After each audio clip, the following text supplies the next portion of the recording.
Well, for more, we're joined in the studio now by Nissim Rubin, the Assistant Director of the American Jewish Committee's Asia Pacific Institute, and Dr. Ram Fishman. He's a faculty member for public policy at Tel Aviv University and Deputy Director there of the Mana Center.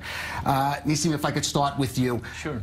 Of course, many elements playing a role, but basically, what has turned around the Israel-India relationship from the days when really India's head of the non-aligned movement was one of the most severe critics of Israel?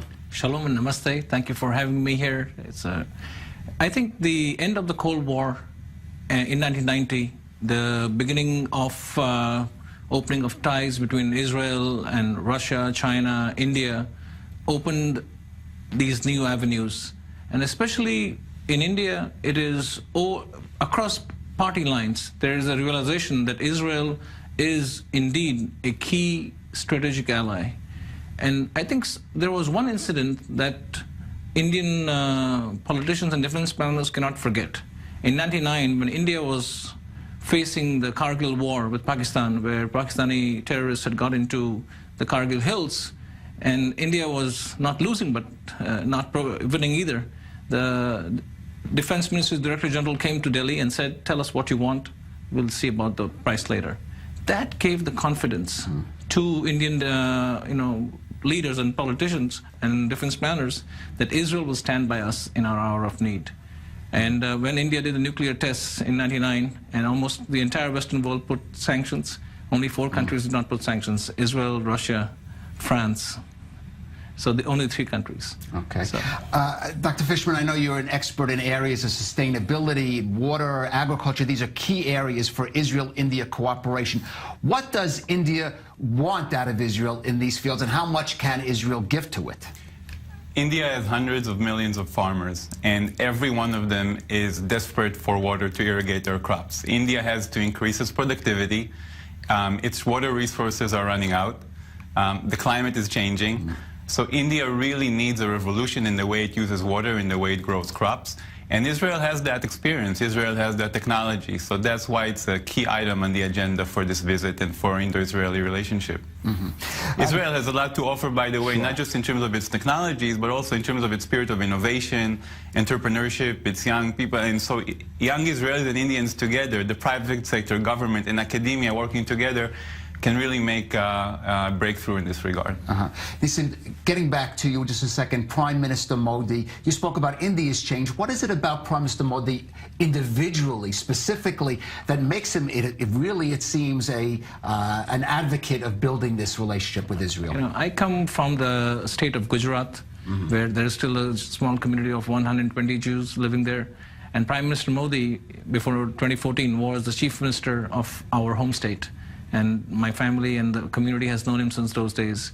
And Mr. Modi has been, as Chief Minister of Gujarat, has been fascinated by Israel's expertise. You know, his slogan of "more crop per drop" came after his visit to Israel in 2006. Yes, we're relating, yes. Yes, and also he has been a strong encourager of diaspora relations. That's what the American Jewish Committee has been at the forefront of, building diaspora ties between Jewish and Indian Americans in the United States.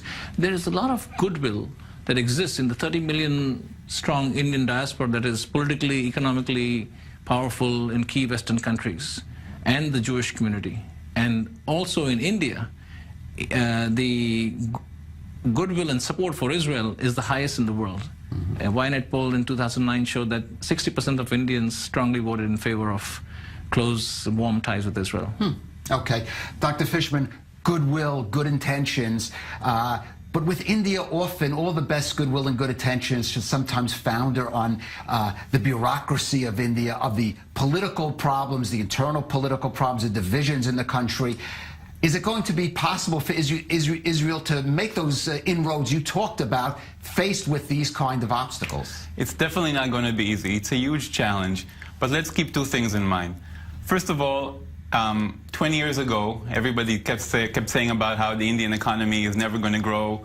20 years later, we see amazing achievements in India in terms of economic growth. It's true that more needs to happen, especially in the area of agriculture, is one of the lagging sectors. So it's not going to be easy, but India has the resources, the spirit to do it. And Israel definitely has the innovative spirit, the technology. I think those two countries working together can work together to try and do something very hard. But it's not just an Indian-Israeli issue, it's a global issue. How to make agriculture in developing country really thrive in a sustainable way. So it's a strategic need for Israel to be able to play a big role in this. And this could have implications for the entire world. So I think it's going to be very hard. But if anybody can do it, I think that this partnership can do it. Well, briefly, just to both of you. First of all, politically, how far can this relationship go? The Prime Minister Netanyahu talks about the sky's the limit.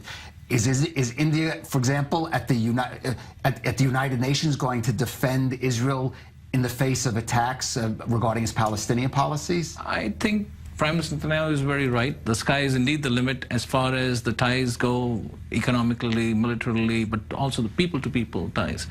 At the international fora, I think India will be more cautious, although we have seen a significant shift in, before India used to lead on anti-Israel resolutions, now India has started abstaining, and that is a huge step for India, going by its past records. But given the constraints that India has with about 7 million workers in the Gulf, 80% of its energy needs coming from the Persian Gulf, I think you will find India more nuanced. I think you will find India's position at the international fora vis-a-vis Israel closer to that of Germany than that of the United States. And in terms of more in your field, Dr. Fishman, water especially, such a huge problem for India over the years. Many ambitious programs, again, have run to find out how far can it really go in the short term even? These things will not come easy and they won't happen very quickly. It really requires patience, long-term planning, it requires resources, it requires innovative thinking. The old models are not going to do it. But I think that's what both Indians and Israelis excel at. So bringing together, again, young students. We have so many Israelis going to India all the time. If a fraction of those students devote their energies, their innovation to this challenge, it will help a lot. Private sector and government working together. But the scale is so big for Israel. Israel is done wonders here, but it's small. India is... But we are great with ideas, developing ideas that then get scaled up in a big way. So we have to keep in mind all the time when we think about this, let's find the right model. And the right model, a scalable model, can transform an entire country. Not alone. India is going to be the leader in this. We can help with our experience, but India is going to have to lead it, and we have to stay focused on the big picture, the scalable models, finding the right model, not just the technology, the business model, the policy. That's where the challenge is. Okay, well, India, that's certainly the big picture here. Dr. Ram Fishman, Nissim Rubin, thank you for being with us on The Rundown today.